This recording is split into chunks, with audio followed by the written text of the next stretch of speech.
Mesdames, Messieurs, bonsoir, bienvenue sur Africap Télévision. Merci pour votre fidélité. Ce soir, dans votre émission politique, l'invité, nous recevons Monsieur André Bourgeot, anthropologue, directeur des recherches émérite au CNRS, Centre national de la recherche scientifique et au laboratoire d'anthropologie sociale. Il est spécialiste de l'espace saharo-sahalien. Ce soir, Mesdames, Messieurs, avec lui, notre entretien va porter sur les groupes armés qui occupent et le nord et le centre du Mali. Nous allons aussi parler des rébellions dites Touareg au Mali, les milices d'autodéfense, l'accord d'Alger, l'attaque des positions FAMA, etc.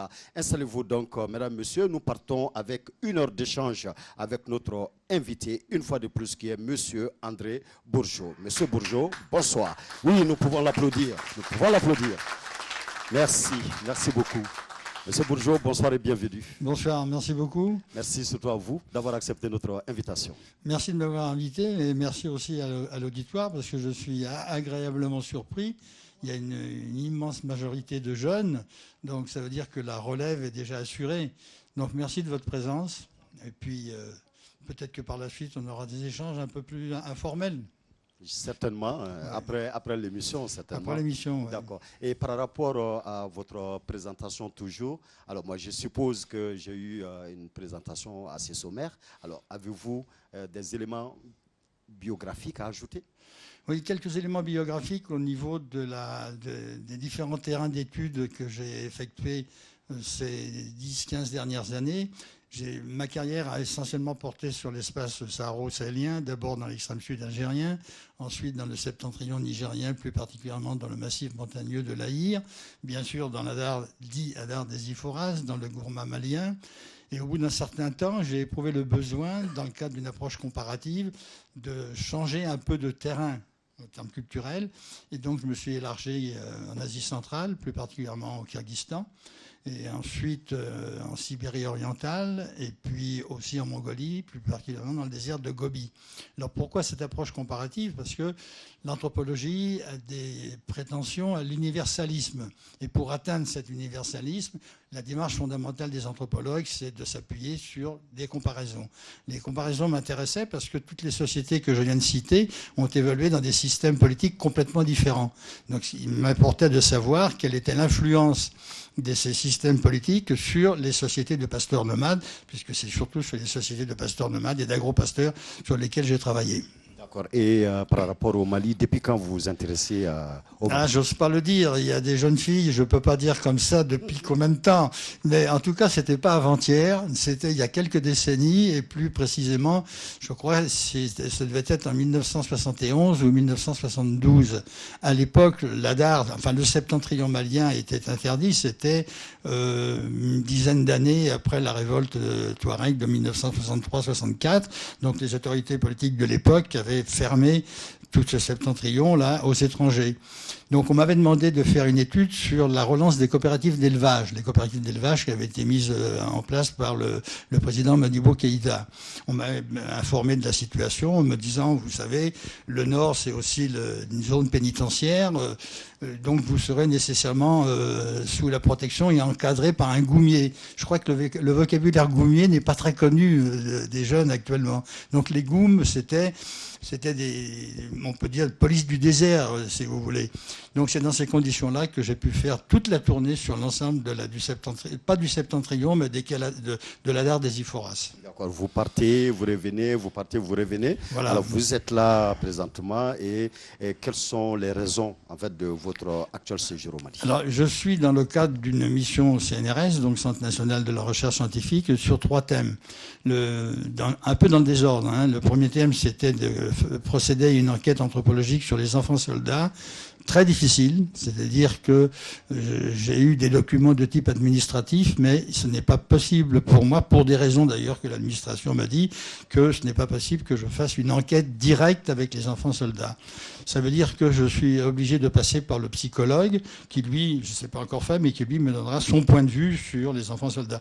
Moi, ça m'intéressait de savoir l'itinéraire de ces enfants soldats, d'où ils viennent, dans quelles conditions ils ont été ou bien vendus, ou bien raptés, etc. C'était quelque chose chose d'extrêmement important pour moi, pour savoir aussi le fonctionnement des groupes armés salafistes djihadistes. Bon, ça n'a pas pu se faire, tant pis. Et puis le second thème, c'est le ministère des Mines pour essayer de recenser les ressources extractives, plus particulièrement sur le septentrion, parce que c'est le septentrion qui m'intéresse, mais sur l'ensemble du Mali. Et le troisième point, c'est d'avoir des entretiens avec des personnalités religieuses et politiques. Ça, c'est relativement facile, c'est pas un problème. Mais les deux précédents, c'est pas évident, c'est pas facile. D'accord. Mesdames, Messieurs, je vous rappelle que M. Bourgeot a fait beaucoup de publications. Tout au long de cet entretien, je m'arrêterai entre différentes questions pour vous rappeler quelques-unes de ses publications. Il est auteur de 2 grands livres, Horizon nomade en Afrique sahélienne, Société, développement et démocratie, publié en 1999. Et en 1995, il publiait Les sociétés Touareg, nomadisme, identité et résistance. Monsieur Bourgeot, nous allons à présent parler alors du nord et du centre et notamment des groupes armés. Est-ce que vous pouvez nous faire une typologie des groupes armés que nous retrouvons au nord du Mali, au nord? Faire une typologie, c'est un petit peu difficile compte tenu du fait qu'il y a eu plusieurs scissions, plusieurs fusions, etc. Donc pour moi, c'est beaucoup plus intéressant d'essayer de montrer comment ces groupes-là se sont formés en fonction des dynamiques politiques spécifiques à ces sociétés. C'est ce qui me paraît intéressant. Et ensuite, je déboucherai sur le fait que je dénommerai les groupes, etc. Une des raisons fondamentales du fait qu'il y a très souvent émergence et création de nouveaux groupes, ça résulte des dynamiques politiques spécifiques à ces sociétés qui fonctionnent selon, je suis obligé d'utiliser un terme technique, ce sont des sociétés segmentaires qui fonctionnent sur la fusion et la fission. C'est ça leur dynamique politique. Si les décideurs politiques avaient compris ça, je crois qu'ils auraient compris beaucoup de choses sur ce qui se passe dans le septentrion et ce qui aurait donné aussi le moyen d'avoir prise sur ces sociétés. Pour incarner ce que je vais dire, quelque chose de plus concret, je ferai référence à un adage que l'on retrouve dans toutes ces sociétés, plus spécifiquement de l'espace saharo-sahelien, qu'il soit Touareg, Toubou, ou bien Maure, ou bien arabe. L'adage qui consiste à dire la personne la plus importante, c'est moi. Ça va de soi. Ensuite, mon allié dans le cas de conflit, c'est mon frère. Donc, ça sera nécessairement mon allié. Dans un cas de conflit d'un autre niveau, mon cousin sera nécessairement mon allié. Donc, vous voyez, c'est moi, mon frère, mon cousin au premier degré, mon cousin au second degré, etc. Ça incarne les processus de fusion et de fission. Quand, dans des situations particulières, il y a des fissions qui s'installent. Et dans d'autres circonstances, c'est pour ça que le contexte est extrêmement important, c'est la fusion qui fonctionne. C'est ce qui s'est passé avec les différents groupes d'ex-rebelles à dominante Touareg. Dans les sociétés, des groupes armés salafistes djihadistes, c'est le même type de fonctionnement. C'est la segmentarité qui fonctionne. C'est comme ça que, je peux donner quelques détails quand même là-dessus, disons le groupe fondateur de ce qui se passe dans le septentrion depuis 2012, c'est le mouvement national de libération de l'Azawad, à dominante Touareg. Je dis bien à dominante Touareg parce que c'est pas exclusivement Touareg. Il y a des éléments, il y a des Arabes, il y a aussi quelques Songhai, etc. Mais en termes de direction du mouvement, lors de leur premier congrès, qui a produit le comité de transition de l'État de l'Azawad, avec tous les noms qu'il y avait, c'était 90 à 95% de Keltamachek, donc de Touareg. Mais c'est pas exclusivement Touareg, il faut le souligner pour éviter toute ambiguïté. Là-dessus vient se greffer, je ne vais pas faire l'historique de la création du MNA, quoique je pense quand même qu'il est important de mentionner les circonstances dans lesquelles le MNLA s'est créé. Ça fait un peu la particularité de la rébellion de 2012. La rébellion de 2012, elle est directement issue de l'intervention militaire franco-britannique en Libye. Ça, je crois que personne ne peut le contester. Intervention militaire franco-britannique qui a précédé l'intervention de l'OTAN. Donc quand ces Touaregs maliens qui avaient quitté le Mali au moment des grandes sécheresses de 69-73, 83-84, qui avaient rallié les légions islamiques, qui, lors de la dissolution des légions islamiques, ont été intégrées dans l'armée libyenne, après cette intervention militaire franco-britannique, ils sont rentrés au pays. Et c'est dans ces circonstances-là que se crée le MNLA dans un contexte de compétition entre un MNLA à finalité indépendantiste et laïque et un autre un candidat que tout le monde connaît, qui s'appelle Iyad Agrali, qui n'avait pas du tout les mêmes objectifs. C'est dans ces circonstances-là que se crée le mouvement religieux Ansar ed-Din el-Salafiyya. Je crois qu'il faut toujours préciser el-Salafiyya, c'est-à-dire la référence immédiate au salafisme. Ce qui n'est pas la même chose que l'association Ansar ed-Din, qui est présidée par l'imam Haïdara, qui est actuellement le président du Haut Conseil islamique du Mali. C'est important à préciser, sinon il y a une confusion entre les deux. Bon, ensuite, il y a eu des mouvements de scission à l'intérieur d'Ansar ed-Din qui a produit le mouvement islamique de l'Azawad, dont M. El-Khabas a été le fondateur, mais qui a été aussi le bras droit de Iyad Agrali. C'est important à mentionner cette dimension religieuse islamiste, mouvement islamiste de l'Azawad, dont la référence au salafisme, elle est évidente. Ce mouvement a duré peu de temps, quelques mois. Ensuite, il y a eu une dissolution et s'est créé le Haut Conseil pour l'unité de l'Azawad, le HCUA, qui maintenant est à l'ordre du jour depuis sa création et notamment depuis la tenue de son 2e congrès. Une précision aussi quand même pour les relations entre le MNLA et l'extérieur, parce que le MNLA intervient dans un contexte où il y avait déjà les groupes armés salafistes djihadistes. La dissolution du groupe salafiste pour la prédication et le combat en Algérie, à la suite de l'intervention de l'armée algérienne, une partie de ces éléments-là se sont réfugiés dans le septentrion malien et se sont sanctuarisés. Ça, c'était à l'époque de l'ex-président ATT. Je dis bien sanctuarisés, c'est-à-dire qu'ils ont une présence pérenne et qu'ils ont... la sanctuarisation s'est aussi affirmée à travers des unions matrimoniales, plus particulièrement avec des femmes barabiches, mais aussi avec des femmes innan touareg. Donc, ça a été la sanctuarisation. 2007. C'est à cette époque-là que se crée AQMI, Al-Qaïda au Maghreb islamique, du vivant de Ben Laden. C'est important de souligner ça. Donc, dans ce contexte-là, la création d'AQMI et la création du MNLA, c'est créé une sorte de convention, je crois que le terme a été utilisé, une sorte de convention qui a créé la République islamique de l'Azawad. Donc déjà à l'intérieur du mouvement national de libération de l'Azawad, il y avait une tendance salafiste importante, puisqu'il y a eu cette République dont l'espérance de vie a été de une dizaine de jours, je crois comme ça, à peu près 10 jours.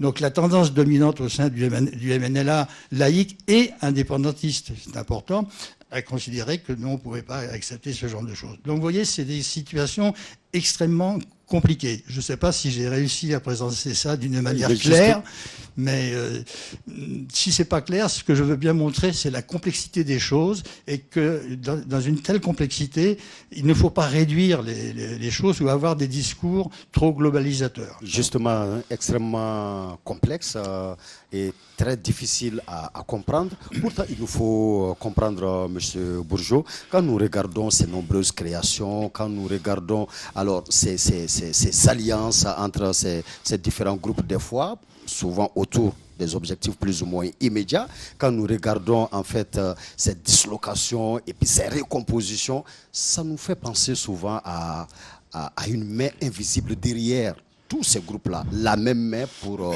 téléguider tout le monde au nord. Qu'en pensez-vous ?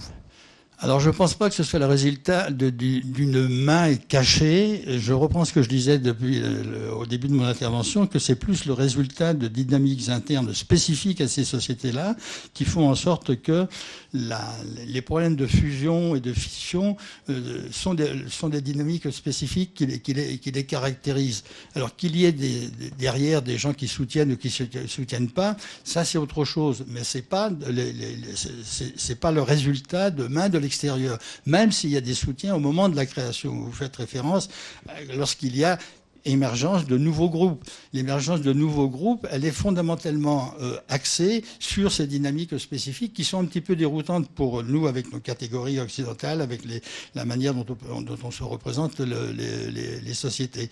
Alors, ensuite se pose dans ces dynamiques de fusion et de fission le problème de l'apparition de leadership. Mais le problème de leadership résulte de dynamiques endogènes. C'est là-dessus que je voudrais particulièrement insister.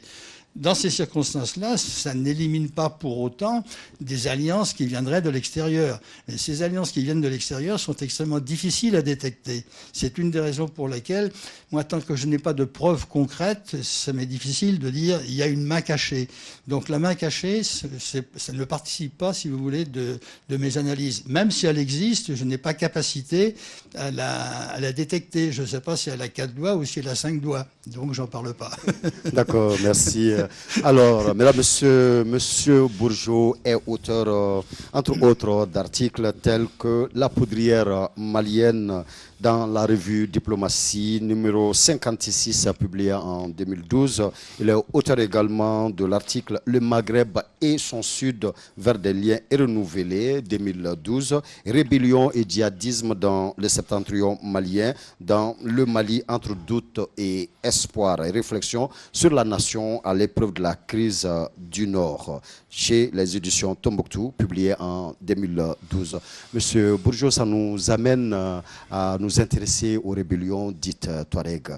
D'abord, quel regard portez-vous sur ces rébellions dites Touareg? Est-ce que nous pouvons dire que la rébellion de 2012 et sa suite aussi constituent une rébellion Touareg, ou si elle est différente des autres rébellions, en quoi l'est-elle en fait? Elle est différente dans ses objectifs, mais si vous permettez, j'aurai une approche historique pour aborder les 4 ou 5 rébellions successives qui sont toutes partie de l'Adar et toute partie de Kidal. Donc c'est déjà symbolique que ça part de Kidal et des Iforas. Toutes les rébellions. À l'exception de celle de 2012. Non, de celle de 1916. Okay. Celle de 1916 a été animée par la Ménocale des Ioulimidon, c'est-à-dire c'est la filiation Firoun, la rébellion de Firoun, dont l'honorable député Bajan est issu. Là, on appelle les résistances à la pénétration française, oui, où on parle de rébellion. Non, enfin, c'est une rébellion à l'encontre de la domination française. Donc c'est quand même je pense que le terme rébellion est tout à fait correct. Donc le contexte est important. Moi, j'ai toujours pour habitude, si vous voulez, de contextualiser les choses. 1916, c'est la Première Guerre mondiale. Donc l'administration militaire et puis l'administration coloniale, y compris dans ses aspects militaires, est considérablement affaiblie, puisqu'une partie des troupes africaines sont acheminées sur le front européen. Donc le pouvoir colonial est affaibli. Ça intervient en 1916. Mais c'est à peu près la même situation en 1963, 1964, lorsqu'il y a la révolte là des Kaladars. 63-64, c'est le contexte de l'affirmation de l'État indépendant. Donc, dans ce contexte d'État indépendant, l'État n'a pas, en l'espace de 2 ou 3 ans ou 4 ans, eu capacité à affirmer sa souveraineté et les capacités de contrôler l'ensemble du territoire national. Donc, si vous voulez, à chaque fois où le pouvoir central est affaibli, le pouvoir étatique est affaibli, c'est une constante. Hein. J'ai fait 1916, 1963, 64, c'est la même chose. Et puis au moment des conférences nationales, 91, 92, le pouvoir est vacant puisque c'est la conférence nationale souveraine qui régit le tout. Donc si vous voulez, d'une manière un peu permanente, et c'est significatif dans les conditions d'apparition de la rébellion, à chaque fois, je dis bien à chaque fois où l'autorité n'est plus là, ils se saisissent de cette opportunité pour engager des pratiques de rébellion. 2006, à peu près le même cas. 2012, je reviens quand même un peu là-dessus, le pouvoir central est affaibli. Pourquoi ? À l'issue de l'intervention militaire franco-britannique, pratiquement tous les pouvoirs de la bande saharo-sahelienne sont déstabilisés par cette disparition de l'État libyen. Tous ces gens-là étaient dans les légions islamiques, ralliés l'armée libyenne. Ils sont revenus particulièrement armés, et pas avec des petits pistolets, hein, avec des armes lourdes, des armes de guerre, etc. Donc là aussi, ça a été une déstabilisation quand même très profonde. Donc si vous voulez, sur le plan historique, à chaque fois où le pouvoir central est affaibli, il y a apparition de ces rébellions. Pour répondre plus précisément à votre question, il y a eu un abus de langage, une facilité de langage, donc un abus de langage lorsqu'on parle de rébellion Touareg. C'est effectivement des rébellions à dominante Touareg. Mais ce n'est pas la même chose que de dire rébellion Touareg. Un dominant de Touareg, ça veut dire que ce sont les leaders, ceux qui encadrent et ceux qui définissent les objectifs. C'est bien sûr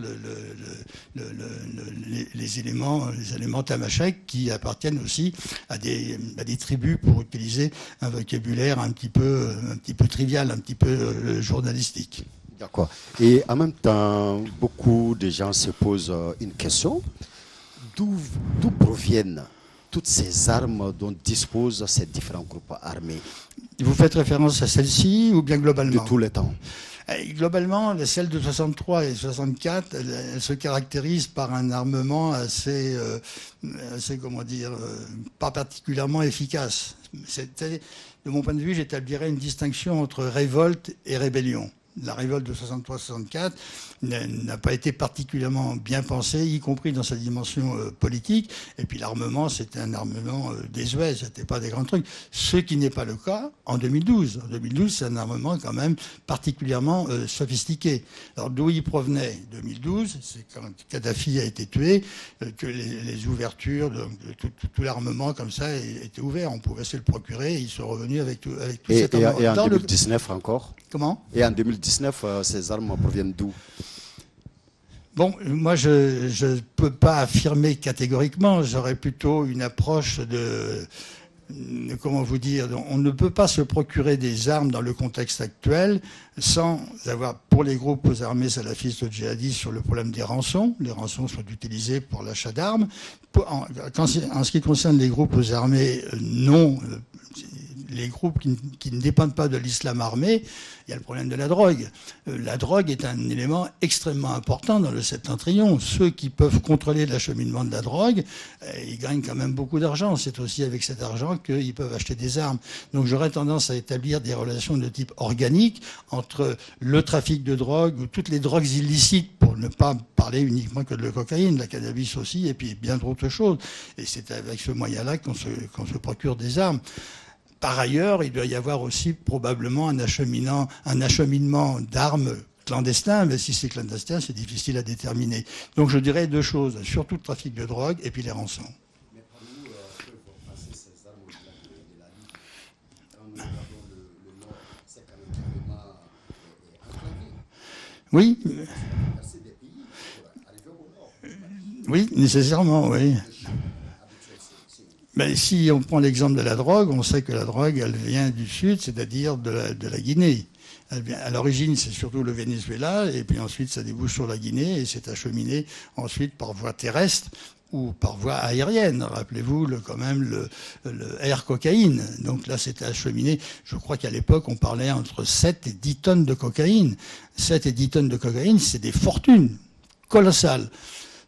Donc c'est par ces moyens-là qu'on peut se procurer, au point où il y a des compétitions très très fortes entre les groupes armés laïcs pour contrôler l'acheminement de la drogue.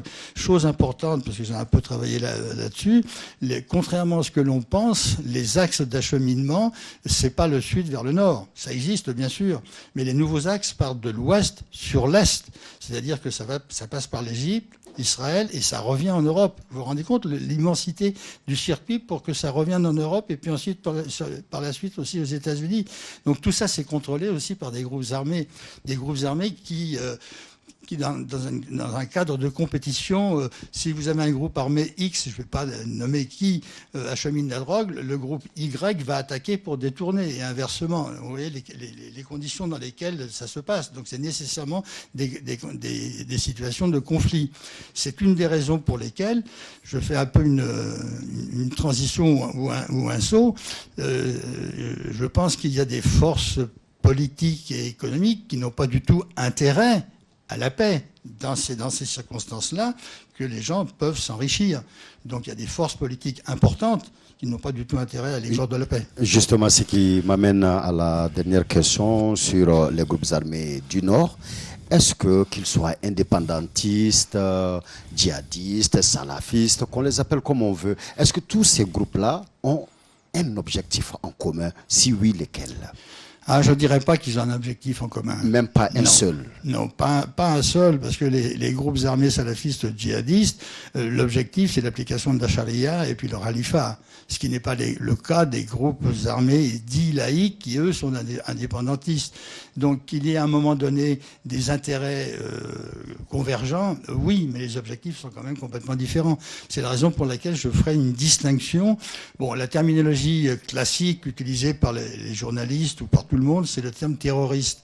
Bon, moi, je n'utilise pas le terme terroriste parce que le terme terroriste, il a aussi des connotations historiques. Rappelez-vous, les résistants français qui luttaient contre le fascisme allemand et le nazisme allemand étaient considérés par les Allemands comme étant des terroristes, y compris par certains Français collaborateurs, ils ont été terroristes. Au moment de la guerre d'indépendance en Algérie, les indépendantistes algériens étaient classés par la colonisation française comme terroristes. Donc vous voyez, c'est un terme qui recouvre différentes choses, donc ça me gêne un petit peu. Mais il faut appeler un chat, une chaise. C'est des gens quand même qui se réclament du salafisme djihadiste. Il y a deux types de salafisme. Vous avez le salafisme quiétiste, qui établit des relations entre le wahhabisme, la wahhabia, et le salafisme quiétiste. Et parallèlement à ça, vous avez aussi le salafisme djihadiste. Les propos tenus par le prédicateur Koufa, c'est très très clair. Il légitime le salafisme djihadiste à l'époque du prophète. Il dit mais le prophète n'a pris les armes que pour se défendre. Et lui, il cite une quantité d'exemples actuels pour dire mais on est attaqué de partout, donc on se défend, on prend les armes. Et pendant que vous parlez de Koufa, nous allons donc venir dans le centre. Mais avant de développer quoi que ce soit, est-ce que vous définisseriez une milice comme un groupe armé? Comment? Une milice est-elle un groupe armé? Ah oui, c'est un groupe armé. Alors, donc, de ce fait, est-ce que... Oui, allez-y. Excusez-moi. Comme les groupes d'autodéfense. Bien sûr, ils ont recours aux armes. Ce qui est grave, c'est qu'actuellement, que ce soit des milices endogènes ou que ce soit des groupes d'autodéfense créés par les autorités militaires nationales ou des trucs comme ça, tout passe par les armes. C'est ça qui est extrêmement grave, y compris la création de milices endogènes faites par les populations, etc. Donc l'objectif principal de tous ces gens-là, c'est d'acquérir les armes. Sinon, qu'est-ce que je suis sans armes? Je ne suis rien. C'est pour ça que la situation est extrêmement grave. Il y a une prolifération énorme de circulation des armes sur l'ensemble du territoire malien et au-delà du territoire malien. Donc ensuite se pose le problème que dans des circonstances en dehors du fait libyen, comment ils peuvent se procurer des armes. Donc il y a des études qui ont été faites notamment par des membres de l'ONU. J'ai eu accès parce que c'est public. C'est d'une complexité extrêmement importante, hein, y compris les armes d'origine française, etc. Donc vous voyez, c'est des choses extrêmement difficile à analyser, donc on sait d'où ça peut provenir. Ensuite, c'est difficile à en faire la démonstration sur des faits concrets, sur la base d'expériences. Alors moi, anthropologue, j'ai besoin de faits concrets. Ce qui ne m'empêche pas d'avoir quand même des idées aussi sur les modalités du trafic d'armes. Les groupes armés qu'on retrouve dans le centre, sont-ils les mêmes qu'on voit dans le nord? Ah non. Complètement différent? Non, complètement différent. Parce que là, on tombe sur les groupes armés, sur l'islam armé incarné par Koufa, Koufa, mais aussi sur les milices Dogon et sur les milices dites Peul.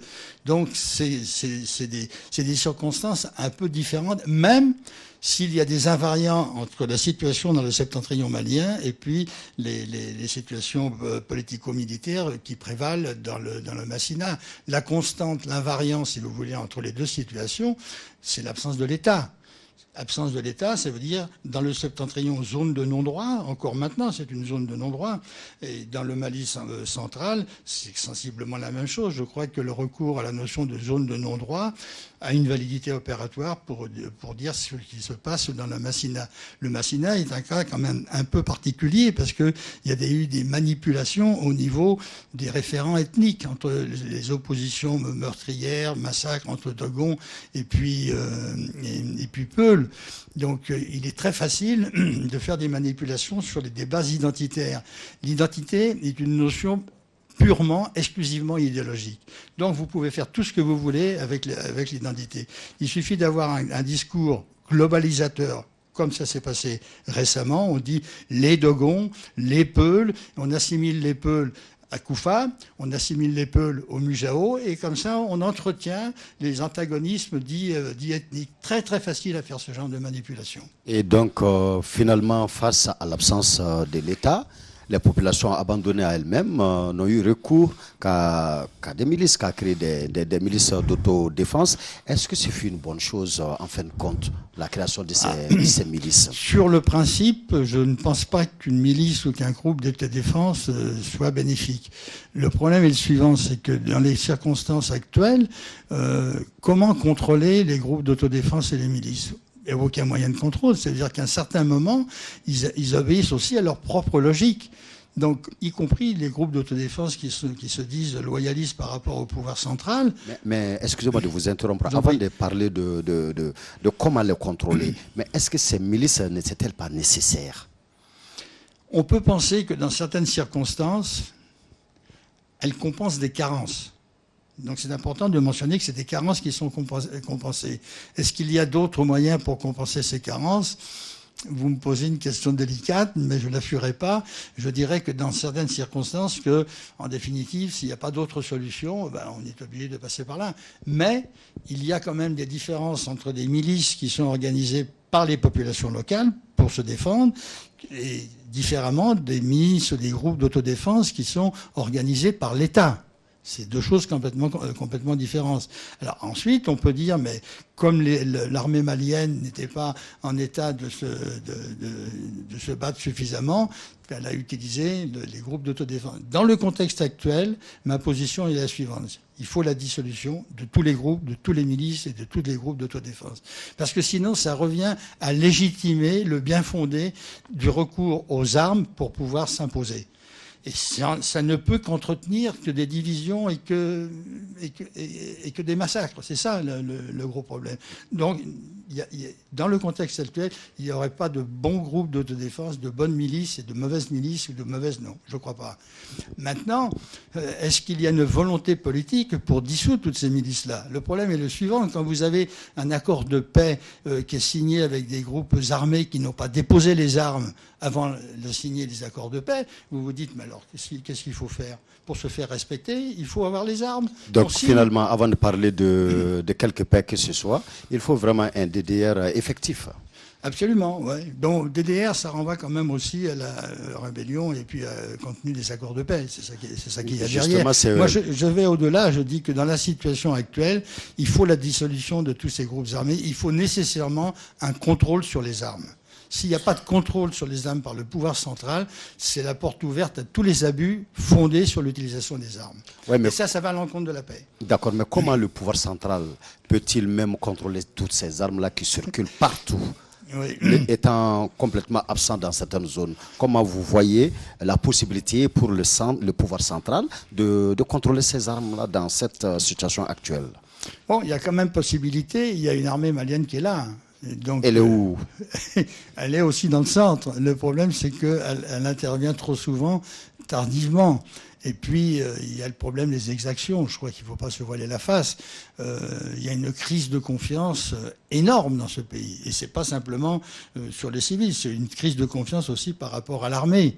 L'armée traverse une crise extrêmement importante. Quelle est l'autorité de l'armée sur l'ensemble du territoire et sur les populations? Il n'y a pas.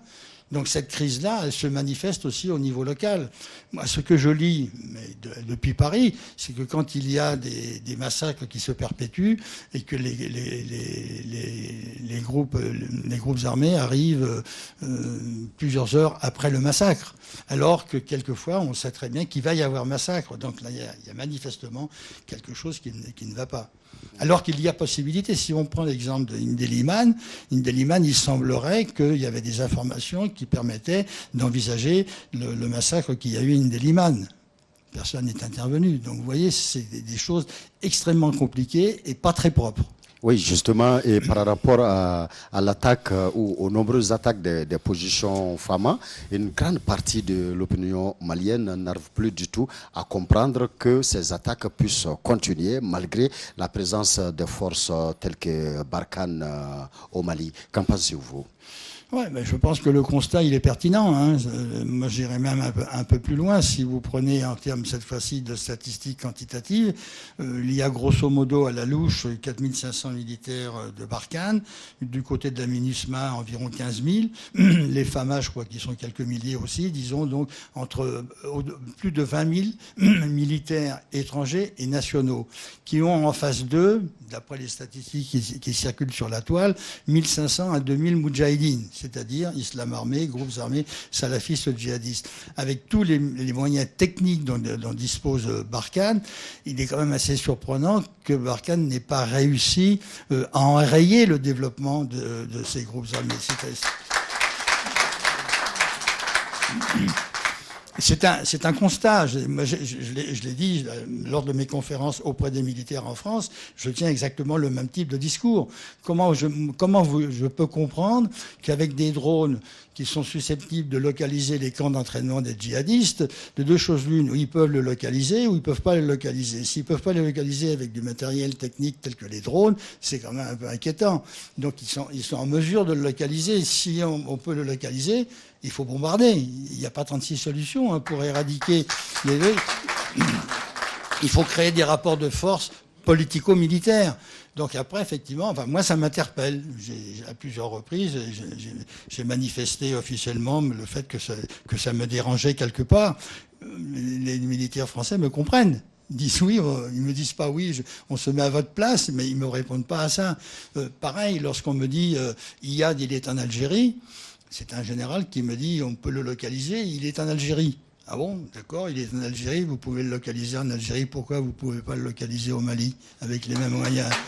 Donc ça c'est pas un secret, c'est un petit déjeuner. Donc, il est devenu un peu blanc, enfin un peu plus blanc qu'il l'était, quoi. Donc il y a une quantité de questions qui se posent et qui effectivement ne peuvent que germer, que provoquer la suspicion, et ça peut déboucher sur des interprétations abusives. C'est ça qui m'inquiète. Sur des faits concrets, interprétations généralisatrices. Ça, il faut faire attention. Et ce que beaucoup de gens ne comprennent pas encore, c'est ce changement-là dans la stratégie des forces étrangères telles que les forces françaises. Parce qu'en 2013, en une dizaine de jours, nous avons vu Serval libérer carrément tout le nord des mains des djihadistes. Mais pourquoi, avec Barkhane, on est plutôt dans une sorte de position à la défensive? Pourquoi on ne donne pas l'assaut? Pourquoi pas d'offensive contre justement les positions djihadistes que tout le monde est censé connaître quand même, tous ceux qui sont impliqués dans cette affaire sont censés quand même connaître. Pourquoi tout le monde joue finalement à la défensive? Pourquoi pas donner l'offensive? Je crois qu'il faut poser la question aux militaires de Barkhane, qui eux sont plus à même que moi de répondre, mais je ne ferai pas la réponse non plus. En revanche, je ferai, pour expliquer la position de Barkhane, je me référais à la position de Serval. Parce que ça me paraît important de mentionner que ce qui se passe actuellement au Mali, et notamment dans la Darre des Iforas et à Kidal, résulte du fait que lorsque les djihadistes étaient à Gao et que le MNLA était à Gao, il y a eu un mouvement d'opposition au MNLA, y compris par le Mujao, donc salafiste djihadiste dominé par la majorité Peul, mais aussi par la société civile des jeunes de Gao. Nous, pas bouger. Célèbre chanson du grand Salif, et puis les Patriotes, et un troisième groupement dont j'ai oublié le nom, qui ont réussi à bouter le MNLA de Gao, qui était vaincu militairement et qui a été obligé de se réfugier dans une oasis dans le septentrion qui s'appelle El Ralil. Ils ont même repris les armes qu'ils ont données à Serval, les jeunes de Gao. Oui, absolument. Et c'est dans ces circonstances-là que le MNLA investit Kidal, sous la protection de Serval, légitimé par le fait que les seuls...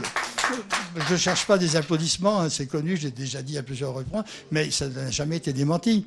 Donc, légitimé par le fait que seul le MNLA était susceptible de les mener aux otages. S'ils ont pensé ça, c'est catastrophique, parce qu'il est bien évident que ce n'était pas le MNLA qui avait les capacités de les mener aux otages. Ceux qui avaient les capacités de les mener aux otages, c'était deux personnes. C'était Mustapha Liman Chafi, qui était le conseiller de Blaise Compaoré, qui a un mandat d'arrêt international lancé par la Mauritanie, parce qu'il est d'origine mauritanienne, et Iyad. C'était les deux personnes qui avaient capacité justement à mener les Français, mais certainement pas le MNLA. Donc qu'une force militaire et politique comme la France se laisse rouler dans la farine par le MNLA, c'est quand même inquiétant.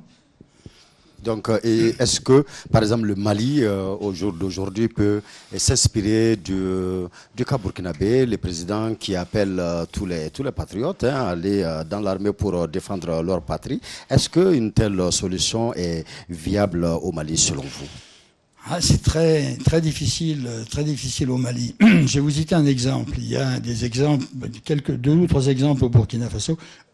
Pardon.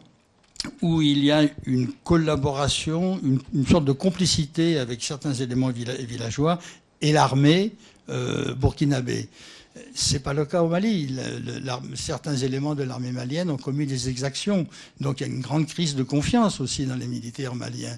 Donc le Mali, on ne peut pas penser qu'il y ait ce type de choses qui puissent arriver. Mais j'ai un exemple quand même qui est très intéressant dans la région de Mopti, qui a été initié par un jeune commerçant de 35-36 ans qui s'appelle, si ma mémoire est bonne, Ousmane Bokoum, qui a dit pour éviter que nos jeunes rallient Koufa, moi j'ai un terrain de 5 hectares et je mets à la disposition des jeunes la culture de ces 5 hectares.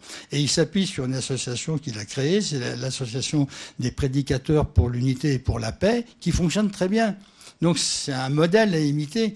Après, c'est en fonction aussi des circonstances locales. Est-ce qu'on peut généraliser ce genre de choses? Je n'en sais rien.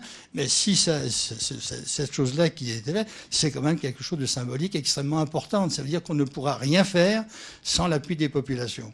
Et pour que les populations puissent s'impliquer là-dedans, il faut nécessairement restaurer la confiance. Il faut que l'État intervienne, assure ses fonctions régaliennes, qu'il ne fait pas. Et puis, il faut une volonté politique aussi pour restaurer la confiance. De mon point de vue, la crise est tellement grave dans tous les domaines. Par quel bout prendre la crise pour faire en sorte de restaurer l'autorité et restaurer la confiance? Vaste problème. Mais en tout état de cause, il y a des groupes, des associations qui s'organisent et qui ont déjà des cibles bien définies pour essayer de redorer la confiance. Et dites-nous, pendant que vous parlez de problèmes de confiance, alors quel regard vous portez sur l'accord d'Alger, notamment dans son titre relatif aux questions politiques et institutionnelles? Pour beaucoup de gens, alors cet accord nous conduit vers la régionalisation, pour d'autres la fédération, pour beaucoup d'autres encore la partition du Mali. Et quel est votre regard sur ça? Je répondrai plus directement à votre question après avoir dit ce que j'ai envie de dire là-dessus. Quelles sont les forces populaires et politiques maliennes qui soutiennent l'accord? J'aimerais qu'on me réponde là-dessus. Globalement, l'accord est désavoué globalement. Je dis bien globalement. C'est un accord qui n'a jamais été discuté par l'Assemblée nationale. L'accord met en œuvre le destin du peuple malien. J'y reviendrai là-dessus. C'est une des raisons pour lesquelles je suis en désaccord fondamental sur le contenu. C'est le destin de tout un peuple qui est conditionné par cet accord-là, y compris la révision constitutionnelle. La révision constitutionnelle, c'est quand même un gros morceau qui est généré par le contenu de l'accord. Donc c'est quand même quelque chose de grave. Maintenant, d'une manière plus précise et plus ponctuelle, il y a des choses qui m'ont immédiatement ébranlé. C'est quand vous voyez que les présidents de région sont élus au suffrage universel direct selon les mêmes modalités électorales que le président de la République, ça fait froid un peu dans le dos. Ça veut dire qu'il a tous les pouvoirs et qu'il a des comptes à rendre à personne. Si c'est ça la démocratie du contenu des accords de paix, merci. C'est pas du tout la même chose que si vous avez un président de région qui est élu par ses pairs de l'Assemblée régionale. Ça, c'est démocratique. J'imagine difficilement que les signataires, enfin ceux qui ont conçu l'accord, n'aient pas pensé à ce genre de choses. Donc s'ils ont pensé à ce genre de choses, c'est quand même extrêmement inquiétant. Ça, c'est le premier aspect.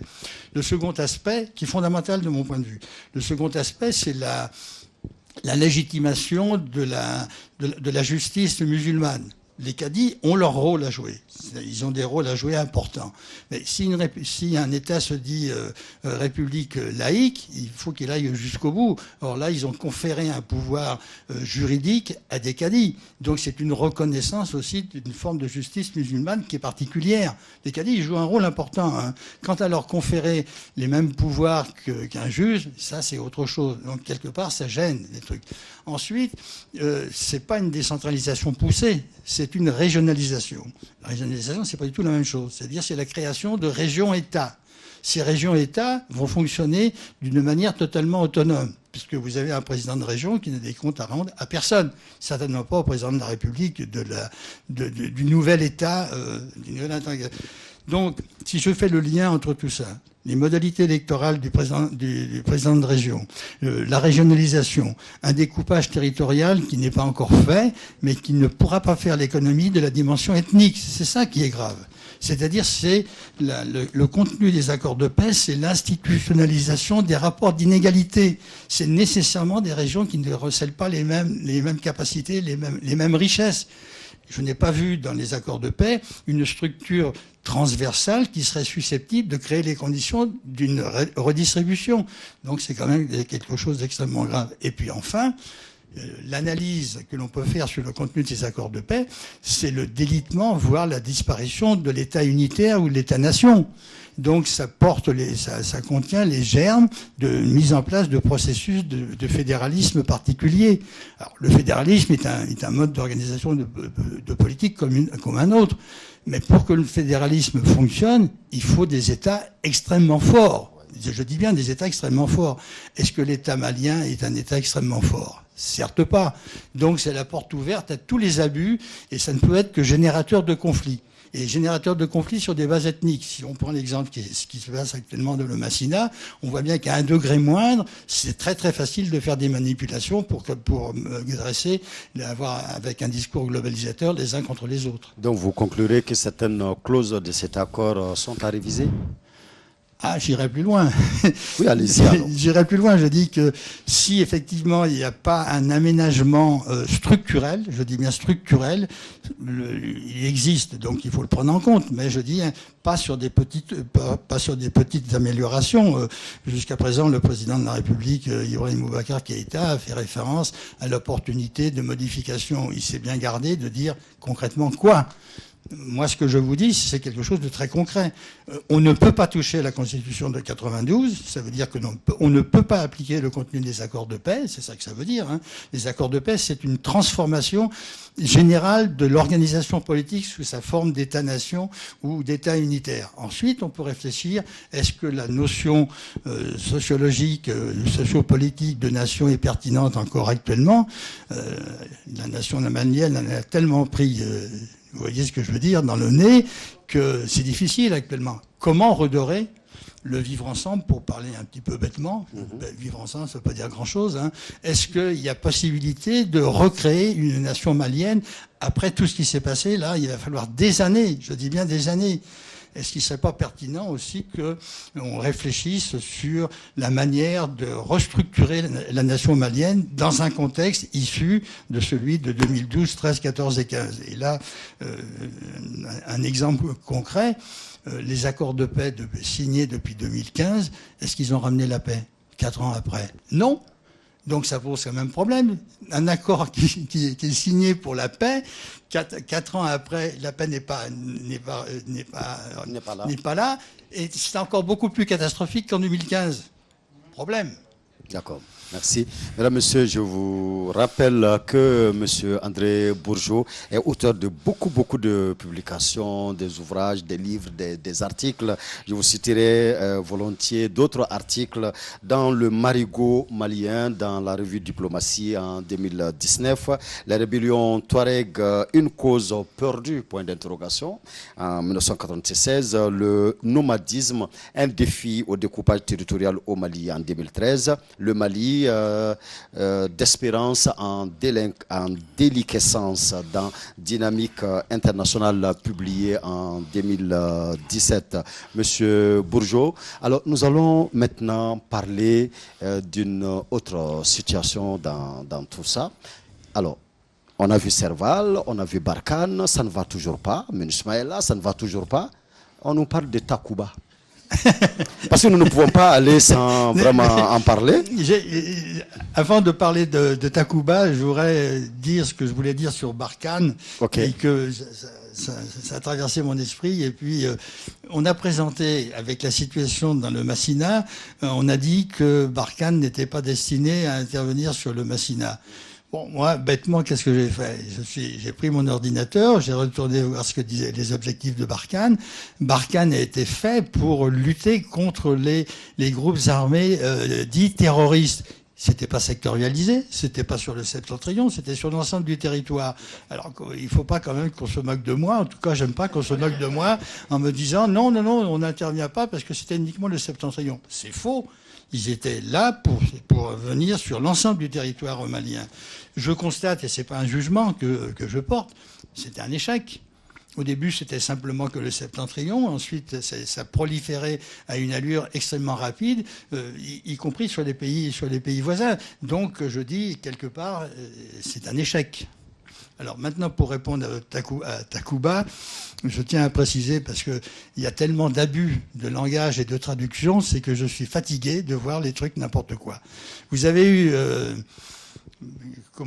quelqu'un qui travaille dans les médias, dans une radio dite mondiale, qui a caractérisé les Gatia, les Imrad, comme étant une tribu. Les Imrad, c'est pas du tout une tribu, c'est un statut politique. Alors quand on entretient ce genre de confusion, on a une conception du tribalisme en politique, ce qui n'est pas le cas. Ce sont des gens qui ont un statut politique subordonné aux Iphoras qui représentent l'aristocratie guerrière. Donc c'est plus un conflit, si vous voulez, de classe, entre guillemets, qu'un problème tribal. Donc il faut faire attention aux termes. Alors quand je vois que Madame Florence, je crois, Parly caractérise la Takuba comme étant un sabre, ministre de la Défense, est-ce qu'elle voit la forme d'un sabre? Un sabre, c'est arrondi. C'est pas un sabre, c'est un glaive. C'est le glaive des Romains, c'est le glaive des croisés, c'est un glaive, tout ce qu'il y a de plus caractéristique. Donc je me dis, mais s'ils ne sont pas foutus de décrire une arme blanche correctement, je comprends aussi pourquoi il y a eu beaucoup d'erreurs de politique de fait. Et que devons-nous attendre de Takuba alors? Takuba, de mon point de vue, c'est quelque chose qui vient en urgence. Mais ça mentionne bien que le G5 Sahel n'a pas pu assurer, parce que le Takuba va intervenir sur le lit Takogourma, c'est-à-dire sur le centre des trois frontières. C'était la priorité aussi du G5 Sahel. Bon, est-ce que le G5 Sahel existe? Question que je pose. S'il existe, il ne se manifeste pas particulièrement par ses capacités d'opérationnalité. Donc ce n'est pas une intervention de cette nature-là qui va changer les choses. Sur le fond, s'il n'y a pas une restructuration, une refondation de la stratégie militaire, qu'elle soit du côté des FAMA, qu'elle soit du côté des militaires étrangers, je ne vois pas comment le pays va s'en sortir. Il faut nécessairement repenser la stratégie. En tout cas, la situation actuelle du Mali fait penser à un morceau de Alpha Blondy qui dit « Armée française, allez-vous-en ». Dites-nous, Monsieur Bourgeot, finalement, que pensez-vous, vous-même, de la politique française du Mali, pas de l'Afrique, hein, mais la politique française du Mali? Comment l'appréciez-vous? Je l'apprécie sous sa forme qu'elle a commis beaucoup d'erreurs. Quand reconnaître les erreurs, c'est le chercheur qui parle. Mais à ma connaissance, la politique française n'a pas reconnu ces erreurs. Explicitement, ne les a pas reconnues. Pouvez-vous nous en citer quelques-unes? L'exemple du soutien de la France au MNLA, c'est quand même quelque chose de très classique. Et puis, on n'a pas beaucoup parlé de la situation de Kidal.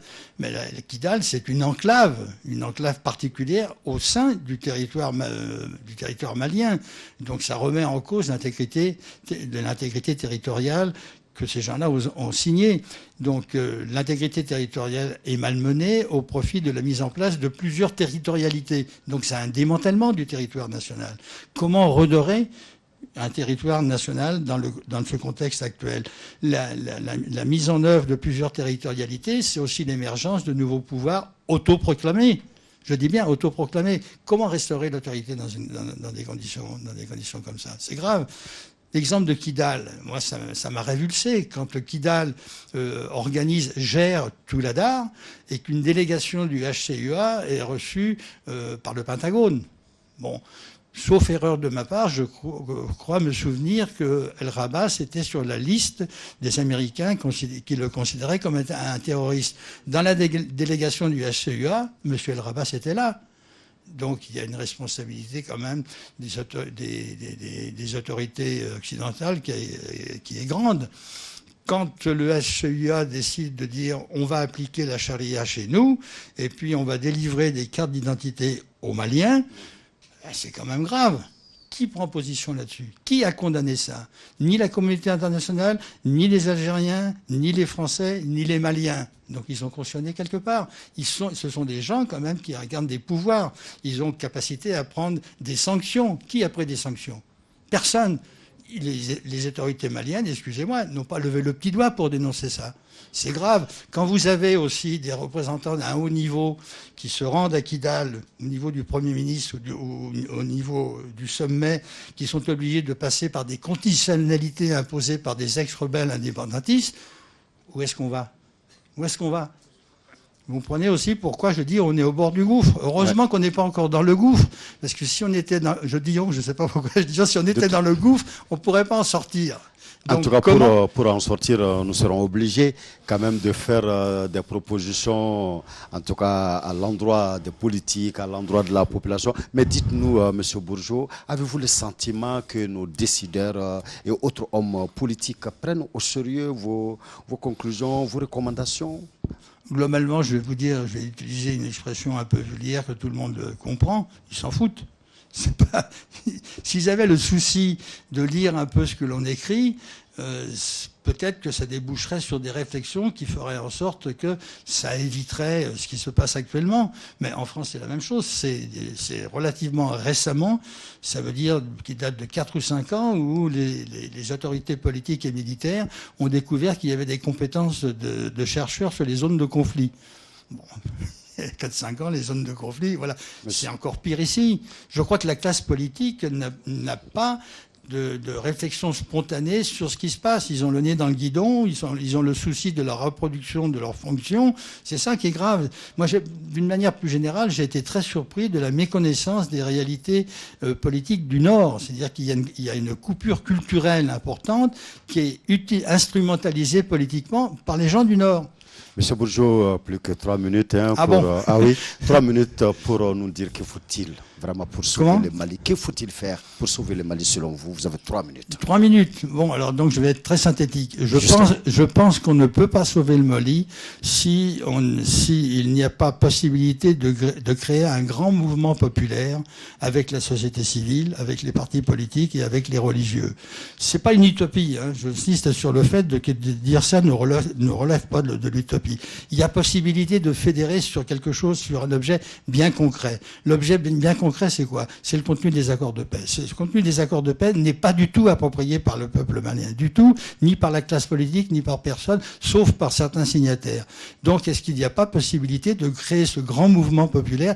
Et là, je fais référence avec une petite pique contre le dialogue national inclusif, qui est une initiative institutionnelle, mais qui écarte la participation du peuple. Donc si, effectivement, il y avait possibilité de créer un grand mouvement pacifiste, j'insiste là-dessus, pacifiste, et si ce grand mouvement pacifiste serait réprimé par des forces, là, il y aurait autre chose. Je ne pense pas que dans ces circonstances un peu imaginaires et utopiques, que l'armée interviendrait en tant que force de police. Je peux me tromper, mais je ne pense pas. D'accord. Est-ce que les 3 minutes ont été respectées? Non, vous avez encore 1 minute. Ah, j'ai encore 1 minute. Donc, je vais réitérer ça, parce que je pense que c'est fondamental. S'il n'y a pas une intervention du peuple malien, sous cette forme-là, de manifestations pacifiques, c'est possible à organiser. Imaginez des manifestations sur toutes les grandes villes du Mali. Au même moment, ça déstabilise, ça crée des rapports de force politiques complètement différents, et ça permet de négocier dans des conditions complètement différentes et d'être pris en Merci. Merci beaucoup, Monsieur André Bourgeot. Mesdames, Messieurs, je vous rappelle que vous suiviez l'émission politique ce soir, l'invité d'Africable Télévision qui recevait M. André Bourgeot, anthropologue, directeur de recherche émérite au CNRS, Centre national de la recherche scientifique et au laboratoire d'anthropologie sociale, spécialiste de l'espace saharo-saharien. Mesdames, Messieurs, André Bourgeot, que je vous demande d'applaudir très très fort. Voilà, merci M. Bourgeot. Mesdames, Messieurs, nous nous donnons rendez-vous dimanche prochain. Portez-vous bien. Au revoir. Merci.